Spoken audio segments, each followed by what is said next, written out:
जय श्री राम दोस्तों, कैसे हैं आप लोग। आज मैं आपको रामायण के बारे में आगे बताना चाहती हूँ।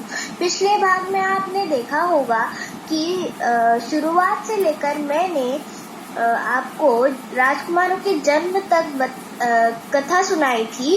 तो आज मैं आपको उससे आगे सुनाना चाहती हूँ। तो चलिए शुरू करते हैं।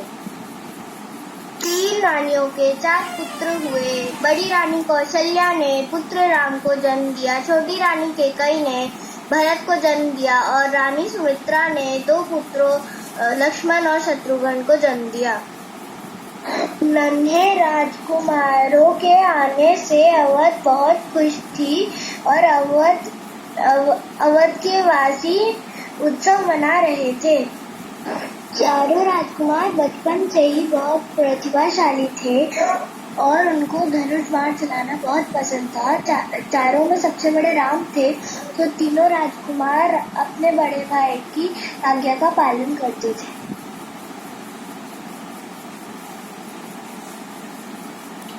चारों भाइयों का उपनयन संस्कार हुआ और चारों भाई ब्रह्मचर्य व्रत लेकर गुरुकुल चले गए।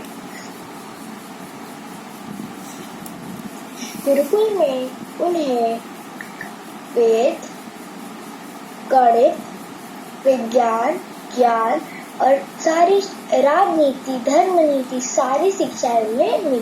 चारों भाई राजकुमार होते हुए भी गुरुकुल में विद्यार्थियों की तरह रहते थे। जब चारों राजकुमारों की शिक्षा पूरी हो गई, तब गुरु वशिष्ठ ने उनसे गुरु दक्षिणा के तौर पे धर्म के रास्ते पे चलने का वचन लिया। शिक्षा पूरी करके चारों राजकुमार सुसज्जित होकर अपने राजभवन वापस आए। मारीच और सुबाहु नाम के 2 राक्षस ऋषियों को यज्ञ अनुष्ठान नहीं करने दे रहे थे। इसी वजह से ऋषि विश्वामित्र ने राजा दशरथ से सहायता मांगने का निर्णय लिया। महाराज ने महर्षि विश्वामित्र का स्वागत किया और उनके आने का कारण पूछा। तो महर्षि विश्वामित्र ने बताया कि राक्षसों के आतंक की वजह से वो अपना यज्ञ कार्य पूर्ण नहीं कर पा रहे थे। इसी वजह से वो राजा से मदद मांगने आए थे। तो राजा ने कहा कि राजा ने अपनी पूरी सेना भेजने का प्रस्ताव रखा, लेकिन महर्षि विश्वामित्र ने मना कर दिया और उन्होंने कहा, मुझे सिर्फ आपके पुत्र राम चाहिए। और महाराज मान गए। तो राम और लक्ष्मण को साथ भेजने के लिए महाराज राजी हो गए। राजकुमार राम और लक्ष्मण अपने पिता की आज्ञा लेकर महर्षि विश्वामित्र के साथ वहां गए जहां पर राक्षस ऋषियों को यज्ञ कार्य करने नहीं देते थे।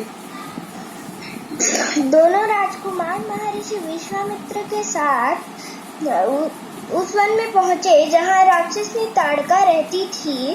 राम ने राक्षसी ताड़का का एक ही बाण से वध कर दिया। इस बात से खुश होकर महर्षि विश्वामित्र ने दिव्य अस्त्र राम को प्रदान किया।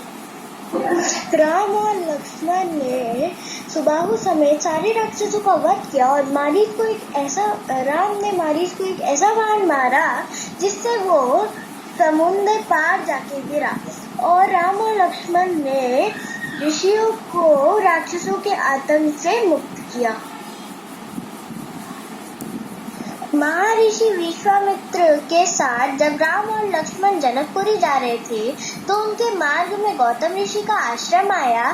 तब उन्होंने वहां राम के स्पर्श से अहिल्या गौतम ऋषि के श्राप से मुक्त हो गई। जनकपुरी के राजा जनक ने राजकुमारी सीता का जो स्वयंवर रखा था, उसमें सारे देश के राजाओं को उन्होंने बुलाया था, लेकिन वहां का एक भी राजा धनुष को हिला तक नहीं सका। और इसी वजह से राजा जनक दुखी और परेशान होकर विलाप करने लगे। तभी महर्षि की आज्ञा से राम उठे। उन्होंने शिव धनुष पर प्रत्यंचा चढ़ाई और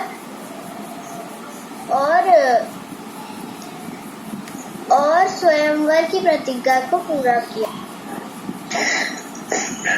स्वयंवर की प्रतिज्ञा पूरी कर जब राम ने सीता से विवाह किया, तब भरत, शत्रुघ्न और लक्ष्मण का विवाह बाकी तीनों राजकुमारी से करवाया गया। चारों राजकुमारों के विवाह से पूरी अयोध्या नगरी में उत्सव मनाया गया और रानियों ने अपनी बहुओं का स्वागत किया। महाराजा दशरथ ने अपनी मंत्रियों की सहमति से राम के राज्याभिषेक की घोषणा करी, लेकिन राम इस बात से खुश नहीं थे। वो चाहते थे जब उनके छोटे भाई भरत और शत्रुघ्न अपने ननिहाल से आ जाएं, तब ये घोषणा करी जाए।